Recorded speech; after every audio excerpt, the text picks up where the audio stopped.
My name is Dr. Kalitenko, and I'm board certified in internal medicine. And today we are going to talk about the very exciting approach to the anti-aging treatments, bioidentical hormone replacement therapy. So in short, what is it all about? What we do for rejuvenation purposes and to improve the well-being, the performance, we replenish sex hormones in men and women to make sure that they have the hormones in its optimal levels. That's basically what it is all about. But in contrast to the traditional medicine, we do not use synthetic hormones. We use so-called bioidentical hormones that are chemically identical to our own hormones. And the reason for that is because as soon as we give hormones that are our own hormones, our body knows what to do with it, how to dispose of it. And it's extremely important because if our body does not dispose of the hormones, it creates excess hormones and creates imbalance. Not everybody, who comes to my office, not everybody is eager to start bioidentical replacement therapy. And the reason for that, most of the often question I hear is that how can you treat menopause or andropause if it's natural? So shall we really do that? If menopause and andropause is natural, why should we mess with that? Why should we do that? Well, let me tell you what I think about it, because I am going through andropause myself, and I'm personally interested in that. I do not believe that menopause and andropause are really natural. Here is why. First of all, there is no such thing like menopause or andropause in animals, except in captivity. It is very interesting. As soon as animals are in nature... You want me to use the microphone?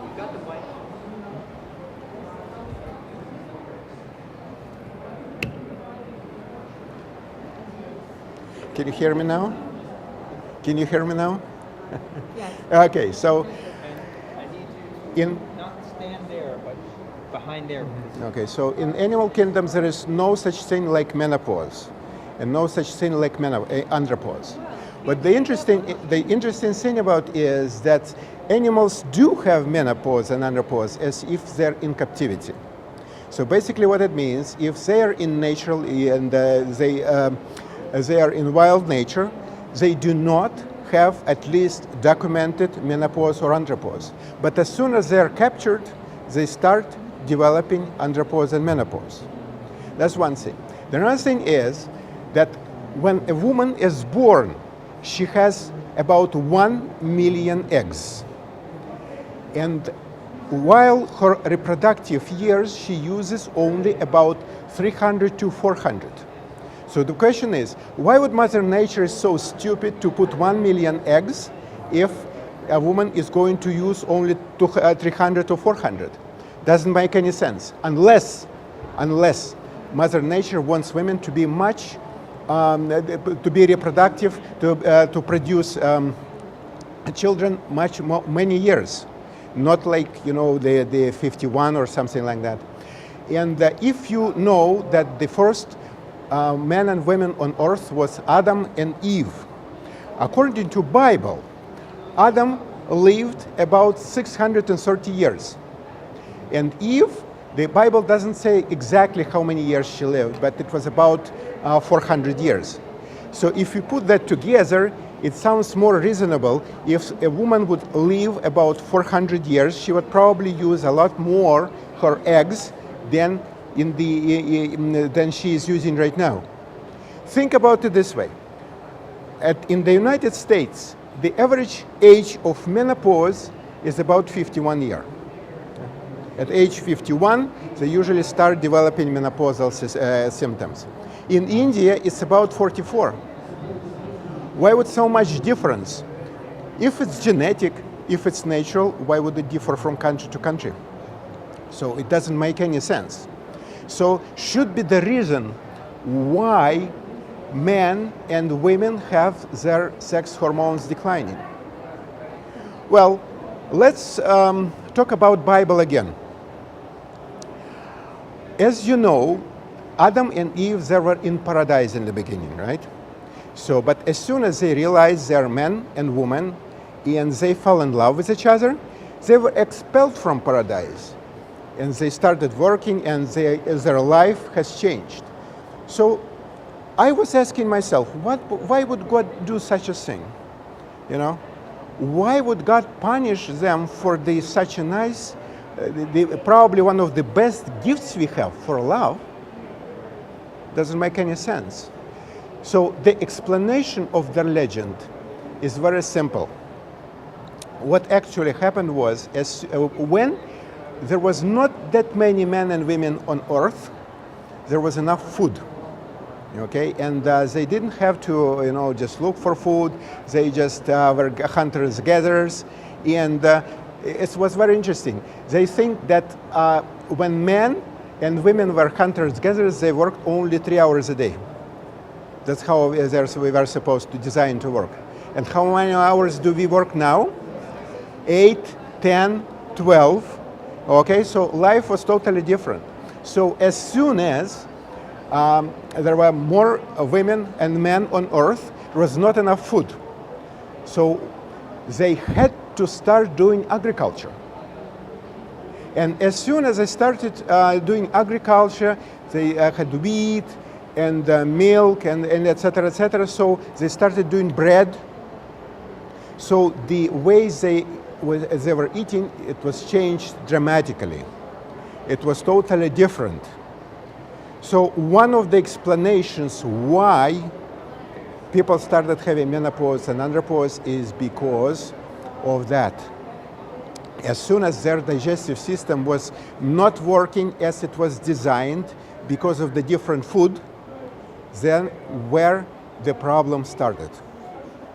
It's very interesting because a few weeks ago there was a study released about food and general health. They say you are what you eat. So there was no proof until now. It was actually in experimental studies, but now we have studies on people. So what they did was they took 3 groups. The first group was given yogurt. The second group was given the imitation of the yogurt. And the third group, they didn't give anything. And after giving for about 2 to 3 weeks, they checked the brain activity by the scan. The interesting thing was that the brain activity was changed in the group that was taking yogurt. Okay, so basically, as you know, yogurt contains beneficial bacteria. So that's how they proved that actually what you eat and bacteria in the gut can change the way you feel and the way you think. It was just came out 1 week or 2 weeks ago, something like that. Okay, so that's when they believe the problem started. And you can't even imagine how disturbing it could be, because I know it myself, because I went through andropause myself. It was not the best experience in my life. Let me tell you how it happened. I was working in the hospital full-time, and I was doing my private practice. So I was working like crazy, no problems. I was full of energy. I worked without any days off. Everything was fine until I still remember that day as if it were yesterday. I woke up with the palpitations, shortness of breath, dizziness, etc., etc. So I immediately realized that something was really wrong. I went to my office, did the cardiogram, and I found that I had irregular heartbeats. And I was not scared at all, because during my practice, I dealt with that many times. So I knew exactly what needs to be done. What I didn't know was that all my previous experience would fail me, because as soon as I started investigating, I couldn't find the reason. First, I thought, maybe it's a coronary artery disease, probably clogged artery. I went to the stress test. And you know what happened? Stress test came back normal. So I thought maybe something is wrong with my valve. I went to take a echocardiogram, and I still remember the technician who did it. And she looked at the screen, she checked my heart and said, "Doc, you have a gorgeous heart." You know, when a patient is told that his heart is good, usually she should be happy. But not me, because if it's not valve, so what is it? So I thought maybe blood pressure. So I started checking my blood pressure like crazy. You know what? It was normal. Yeah. So the cardiologist said, you know what? I know that you have irregular heartbeats, and you need to take blood thinners for the rest of your life to stay alive. All right? But I don't know why. Listen, I knew exactly what blood thinners are one of the most toxic medications. So I didn't want to do that because of the side effects. But I didn't want to die either. So, you know, I needed to find the root cause. That was the first time when I realized how important it is not to treat just the symptoms, but to find the root cause. Because if you really want to help, you need to know the root cause. You can't treat the symptoms. And one of my friends said, who was in anti-aging medicine, he said, look, why don't you check your hormones? Maybe your hormones are out of whack. That's what I did. I checked my hormones. Hormones were out of whack, so I balanced them. And you know what happened? No Coumadin, no blood thinners. I am fine. I was back to work. You know, I didn't have any problems. And just, you know, to live with the feeling that next minute I might have irregular heartbeats, believe me, it's not a good life. No. So I got rid of that, and I'm really happy. But how did I do it? Balance my hormones. So I thought that maybe if it's good for me, it would be very good for my patients too. So I started implementing bioidentical hormone replacement therapy in my private practice. I still remember that woman. She came to me. It was evening in my private office, and you know, she was sitting in front of me. She didn't say a word, but you know, the tears were coming out of her eyes. Yeah. And what happened? I said, I didn't know what happened. I thought maybe somebody died in her family or something. No. It was her actually menopause that changed her life. She couldn't function because she couldn't control her mood, and her manager threatened to fire her. It was her boyfriend who said that he's going to leave her because of the constant night sweats. Yeah, it is pretty disturbing, and not every boyfriend likes it. Okay, and her son was, you know, just threatening to leave her because she was always shouting at him. So everything went wrong. She was in despair.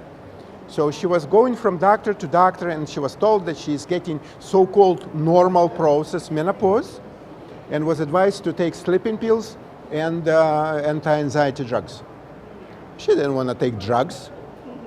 She didn't want drugs to control her life. I don't know who likes drugs to control their life. Not me, not her. So I was thinking about what's going on, and it occurred to me, said, listen, this is just menopause. Maybe I should give her hormones and it will change everything. And I did. I gave her hormones, we balanced her hormones, and she got much better. She got rid of her problems. You know, she actually, boyfriend left her, but she got another one, better one. Okay, and her son lived with her, and she kept her job. So it was very good for her. So I was thinking that it really makes sense to treat so-called natural process, menopause and andropause. So I decided to, I started to incorporate it in my private practice more and more. But what I couldn't understand, why I am doing it only me. I was working at the hospital at the time. Why they don't do it the other doctors? You know where the bathroom is? I gotta go to the bathroom. What's that? You know where the bathroom is? The bathroom is all the way down. Yeah. All right. Okay. So the reason for that was because, see, the bioidentical hormones are they are considered natural. According to the law, whatever is natural cannot be patented. So no patent, no money. You know, in doctors' offices, the drug reps come, the representatives. They usually come and introduce their products and try to give some samples. So once the drug rep came and I asked, do you carry bioidentical hormones? He looked at me and said, no. And I said, why? And he said, don't you know that bioidentical hormones cannot be patented? No patent, no money. That was one reason. So actually they do not promote it. Second thing is that to treat menopause is not that easy as you might think. And here is why. Because supposedly somebody comes with hot flashes. That's the typical symptom when women come to my office. But what I found out was that hot flashes are not always caused by the menopause. You can't believe it, you know. So many times it's not only menopause, but most of the time low adrenals. So basically what we do, we look for the root cause for the either menopause or just mood swings or any other symptoms. We find the root cause and then we treat it. Hot flashes, by the way, can be caused by zillions of reasons. It's not only menopause. That's why it's not always easy to give hormones and cover, because hot flashes. I remember a guy who came to my office with the night sweats, feeling hot. And you know what he had? Not andropause, of course not menopause, he had lymphoma. Lymphoma is notoriously known as a reason for the hot flashes. For the night sweats. Tuberculosis, lung disease, lung infection can cause about the same thing. Simple infection like urinary tract infection can cause symptoms close to hot flashes. They feel hot, they feel cold, they feel this, they can have sweats. So what we do, we find the root cause why somebody has symptoms. It's not necessarily hot flashes, it's insomnia, it's mood swings, weight gain, hair loss. Recently a woman came to my office with hair loss and she said, Doc, you know what, I'm having menopause, I'm losing my hair, please help. You know what she had? Thyroid problem. Thyroid is notoriously known as the reason for the hair loss. Insomnia. People can't sleep. Could be zillions of reasons. A woman came to my office with the complaining of of the insomnia. We couldn't figure out why. Turned out that she was using the supplements in the wrong way. Was nothing to do with her menopause. That's why every person has his own reason to have the symptoms. There is no treatment that fits all. No treatment that fits all. All right, so what we do, we check the root cause. If it's hormonal imbalances, if it's maybe toxicity, maybe infection, maybe something else, and then go for the root cause. We address the root cause. Now, I want to give you some practical tips. How can you balance? You can balance hormones like a doctor, but at least you can do something about it. So practical tips, what you can do. The most important thing is make sure that you have enough iodine. I place routinely my patients on iodine supplements. Okay, but of course before taking something you should check the levels, because if you have too much iodine, it's not a good idea to get more. Why iodine? Because it helps with the thyroid immediately. Second is just try to minimize the stress you have. How do you do that? Just make sure that you have enough rest. Don't just work too much. Don't work 12 hours a day. It doesn't make any sense. Get some rest. Get enough sleep. Make sure that sleep is not interrupted. And the most important thing is to make sure that sleep is done in the right way. A lot of patients, my patients who come to my office, they believe that if they have 6 or 8 hours of sleep, it's okay. It's not really true because, see, it is important what time they sleep. And normally people are designed to start sleeping, to go to bed from from the sun dawn and get up with sunrise. If they don't do it and go to bed at 1 a.m. and get up at 9 a.m., it's no good. And because we have so-called internal clock, it's called circadian rhythm. As soon as we have circadian rhythm, we have hormones cycling. And we have hormones low during the nighttime at about 12, and they started rising in the morning. So if we go to bed at 1 a.m. and get up at 9, we don't get normal sleep because at about 6, 7, 8, 9, hormones are going up. And our body doesn't know what it's tend to do, repair, cannot repair itself. So that's extremely important, sleep timing. See, sometimes the small things can make a difference.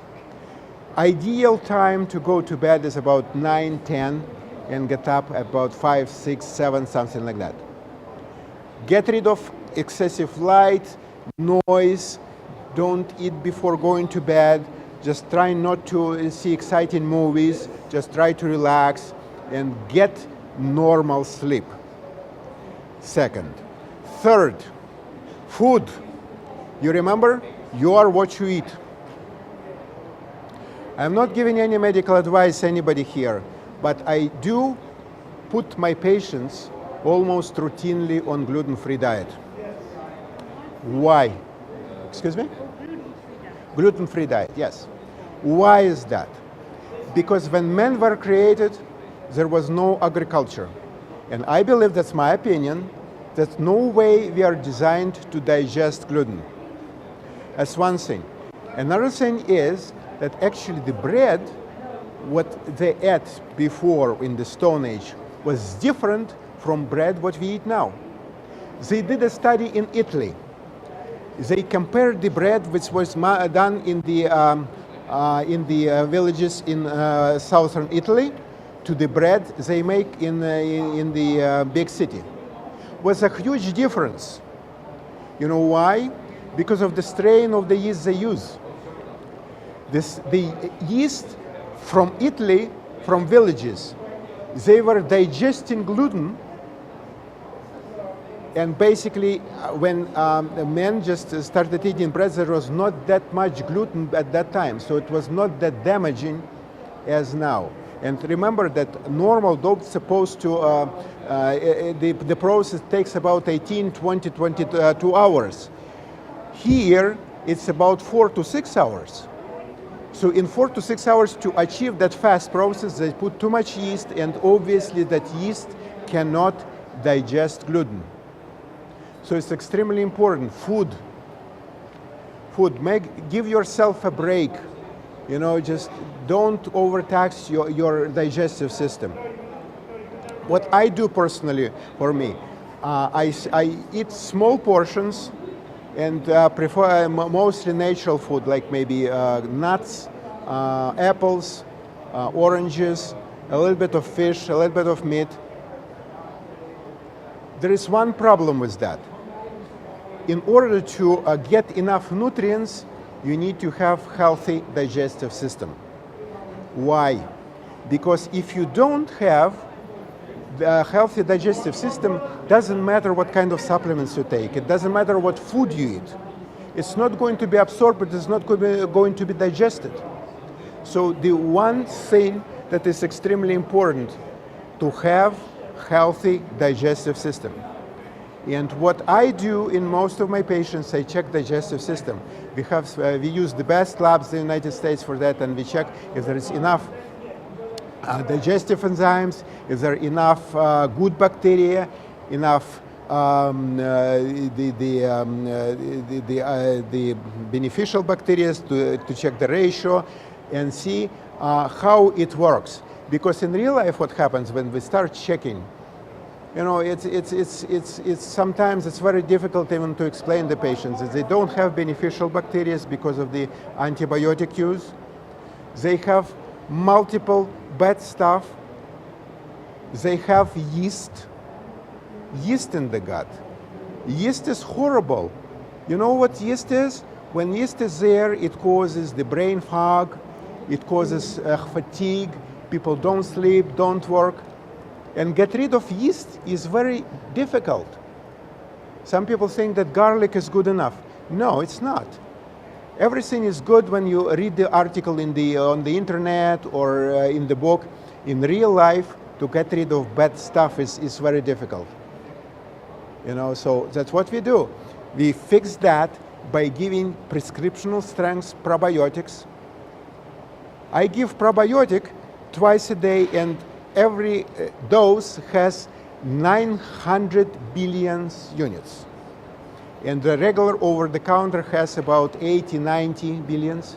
So it's 10 times as much powerful as the probiotics over-the-counter. Also, we use the digestive enzymes, which are pharmaceutical grade, and they're quite powerful.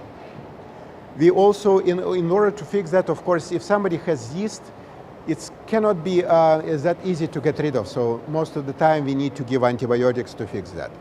So why is it important, and why does it have the direct relationship to the hormonal balancing? Very interesting. The sex hormones are made from cholesterol. And cholesterol is not that much in your body.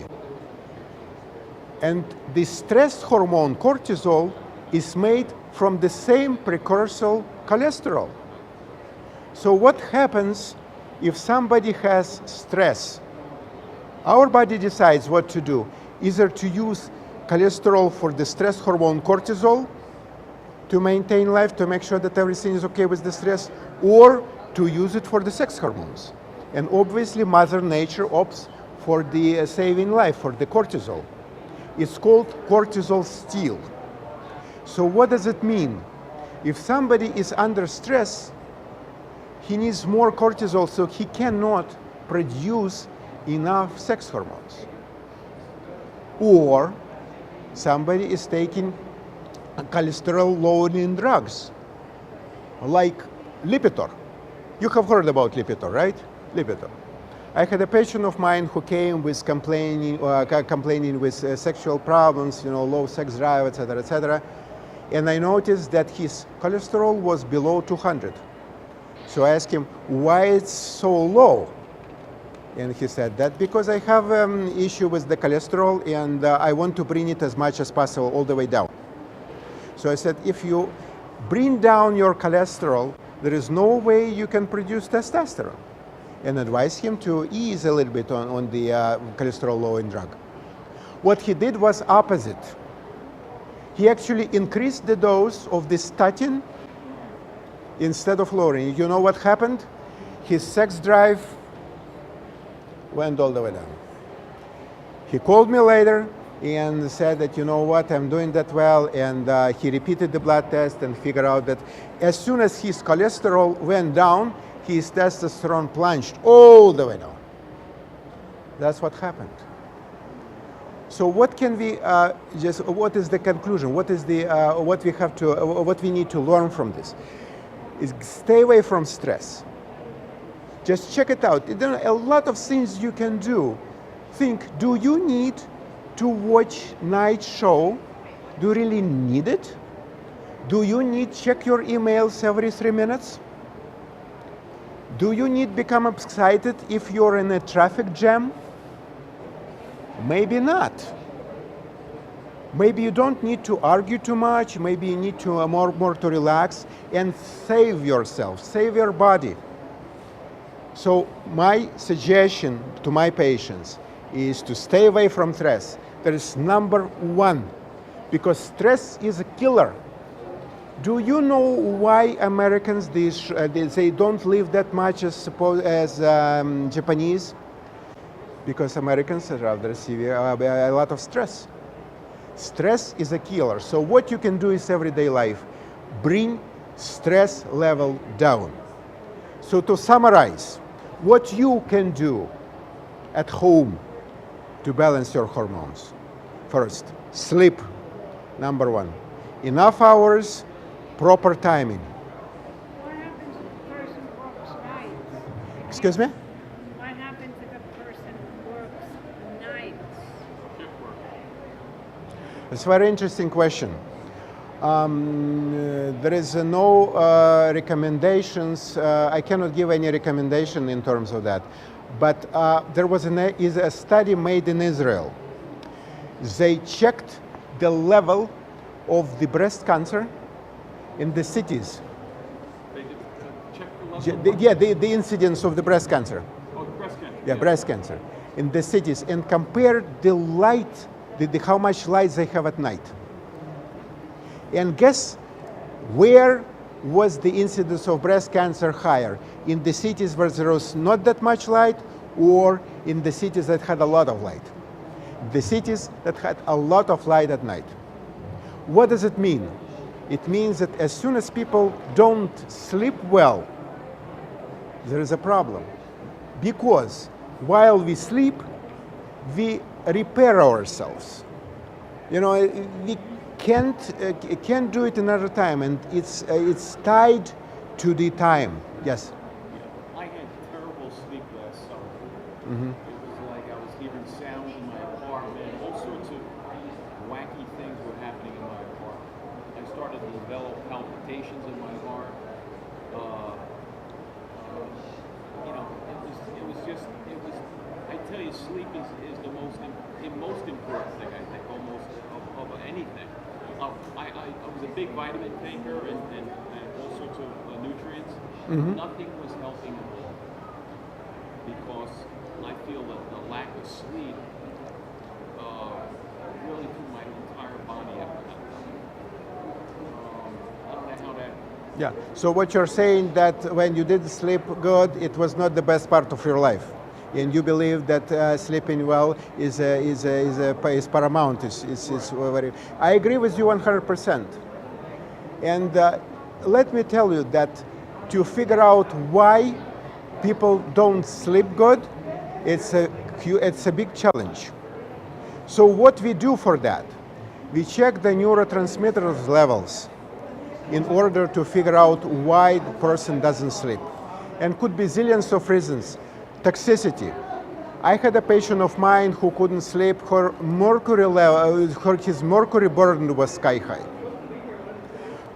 I had a patient of mine who she couldn't sleep because her cortisol level was all the way down. I had a patient of mine, she couldn't sleep because she was taking the wrong supplements.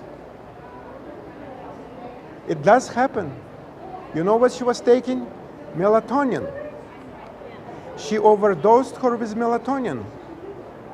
You know, so we need to figure out, because if we don't repair ourselves, what are we going to do? And always keep in mind that supplements are it's actually the drugs. They are very powerful if they are used correctly. When I started my practice here in the United States, I thought that taking multivitamins is okay. I had a director of medicine. He was taking Centrum, and he advised every doctor in the Department of Health Medicine to take Centrum. And we believed that it was good enough. You know what happened to our director of medicine? He died because of melanoma at age 61. So what is the interesting thing about supplements? I stopped giving multivitamins because of very simple reason. How would a pharmaceutical company know, the pharmaceutical company that produces multivitamins, how would they know what you need? There is no way they know what you need, ladies and gentlemen. You know, so if you're taking multivitamins, I don't think anybody can expect any success. Second, in order to help, you need to know exactly what you're missing. Supposedly somebody doesn't have enough vitamin B1. Instead, he is taking vitamin C. Will it work? Apparently not. Right? So you need to know exactly where the problem is. It's a lot of vitamins: A, B, C, D, B1, B2, B3, B6, B12. Which one? And how much? How much? Why? That's because when I was guilty too. I thought that as soon as I take vitamins, it's going into my system. It's not the case. It only works if I have or you have healthy digestive system. If digestive system is not working properly, it's not going to work. Second, what is it made from? If it's made with the magnesium stearate, it can actually cause more harm than good. I don't know. Anybody heard about magnesium stearate? What the problem is? Yeah, because it creates the biofilm. It agrees with the Yeah. plastic coating. Yeah, right. So that's the bad thing about it. Biofilm. Biofilm. Biofilm. You know, I clean my teeth every day. So there is something on the teeth. It's called that's the biofilm. You know, that's what get rid of whenever I clean my teeth. And the dosage. You need to get the right dose. And let me give you an example. I'm not saying that vitamins are, I'm not allowed actually to say that vitamins can cure any disease. But I would put it this way. If I try to get the right dose. How? First of all, by checking the levels, what's going on, checking before treatment and after treatment. And I need to get idea before I treat what I'm doing. Once again, you can't take vitamin C if you need B6. No way. You can't do it.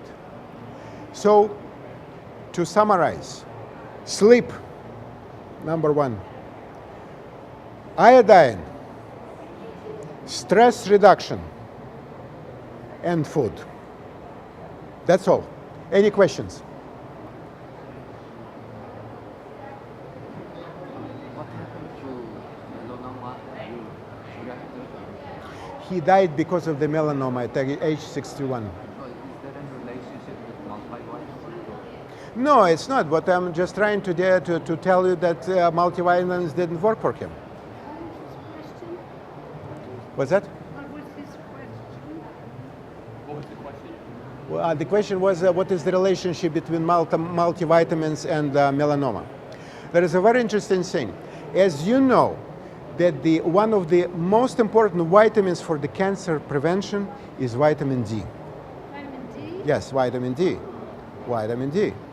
What is the problem with vitamin D? Because as soon as we take government recommended dose, which is 600 units a day, usually it doesn't work. Because when we check the level, it's most of the time, not everybody, but most of the time, it's horribly low. At 600 units, don't do anything. Yes? What should your level on the blood test be for, some people talk about 50, 60. What's your recommendation? The recommendation is very simple. It's about 60 to 80. And if who has cancer, then it should be around 100. It should be what? About 100. 100, yes. So what is the problem with vitamin D? In real life, it's not 600. It's about 4,000, 6,000, up to 10,000. I had a patient of mine who came and we checked his vitamin D level and it was very low. The guy looked at it and said, I can't believe my eyes, I'm taking 50,000 units a week. Didn't do anything for him. You know why? We checked his lead level. Lead interferes with vitamin D metabolism. So see, it's not that simple. In order to fix vitamins, sometimes the problem is in totally different area. With vitamin D, lead is a problem.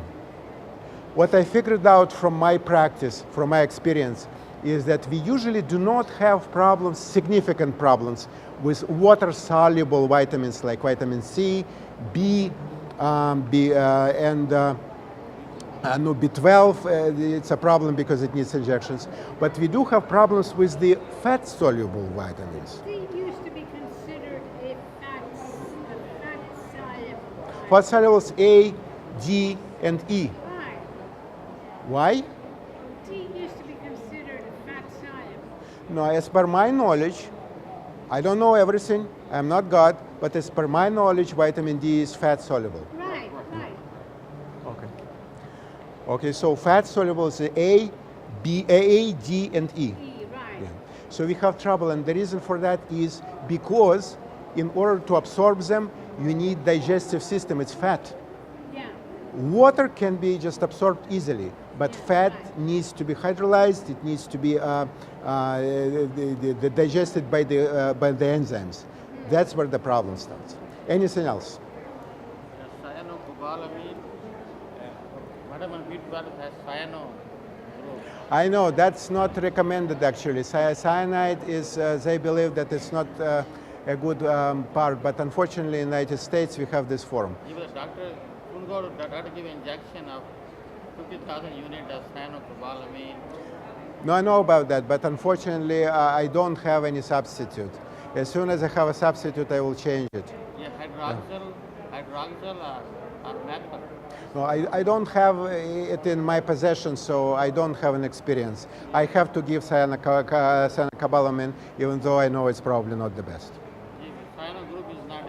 Yeah, what I it know. is not. I know cyanide is not great. Yeah, I know. But I don't have any choice. Unfortunately, I don't have anything else. Okay, ladies and gentlemen, unfortunately, it's time.